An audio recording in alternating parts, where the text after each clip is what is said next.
ಈಗಂತೂ ತುಂಬ ಜನ ಅಖಂಡ ಬತ್ತಿಗಳನ್ನ ಹಚ್ತಾರೆ, ಆದರೆ ಅದು ಅಂಗಡಿಯಿಂದ ತರೋ ಬದಲು ಮನೇಲಿ ಹೇಗೆ ಮಾಡ್ಕೊಳ್ಳೋದು, ಹಾಗೆ ಅಖಂಡ ಬತ್ತಿನ ಮಾಡಬೇಕಾದ್ರೆ ಇಬ್ಬರು ಸಹಾಯ ಅಂತೂ ಬೇಕೇ ಬೇಕು. ಅದನ್ನು ಯಾರ ಸಹಾಯನೂ ಇಲ್ಲದೆ ಹೇಗೆ ಮಾಡೋದಂದರೆ, ನಾನು ಇಲ್ಲಿ ಸಪ್ಪೆ ದಾರನ ತೊಗೊಂಡಿದ್ದೀನಿ. ಈ ಸಪ್ಪೆ ದಾರನ 3 ಎಳೆಯಾಗಿ ಮಾಡ್ಕೊಳ್ತಾ ಇದ್ದೀನಿ. ಇದರಲ್ಲಿ ಮೊದಲೇ 3 ಎಳೆ ಇರೋದ್ರಿಂದ ನಾವು ಇದನ್ನು 3 ಎಳೆ ಸೇರಿಸಿದಾಗ 9 ಎಳೆ ಆಗುತ್ತೆ. ನಂತರ ಈ ರೀತಿ ಒಂದು ಗ್ರೇಟರ್ ಇರುತ್ತಲ್ವ, ಆ ಗ್ರೇಟರ್ಗೆ ತುದಿನ ಗಂಟು ಹಾಕ್ಕೊಂಡು ನಾನು ತೋರಿಸೋ ರೀತಿಲಿ ಈ ದಾರನ ನಿಧಾನವಾಗಿ ಉಚ್ತಾ ಬರಬೇಕು.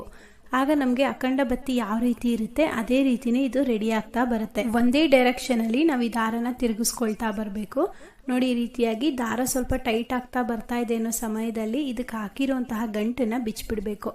ಗಂಟನ್ನು ಬಿಚ್ಚಿದ ಮೇಲೆ ನಾನು ಇದನ್ನು ಮತ್ತೆ 1 ಎಳೆಯಾಗಿ ಮಾಡ್ಕೊಳ್ತಾ ಇದ್ದೀನಿ. ಅಂದರೆ ನೋಡ್ತಾ ಇದ್ದೀರಲ್ವ, ದೊಡ್ಡದಾಗಿದ್ದಂತಹ ಎಳೆನ ಈಗ ಪೂರ್ತಿ 1 ಎಳೆ ಮಾಡಿಕೊಂಡು ಮತ್ತೆ ಇದನ್ನು ಸ್ವಲ್ಪ ನಿಧಾನವಾಗಿ ತಿರುಗಿಸ್ಕೊಳ್ತಾ ಬರಬೇಕು. ಈಗ ನಾವು ದಾರ ಎಲ್ಲ ನುಲ್ದಿರೋದು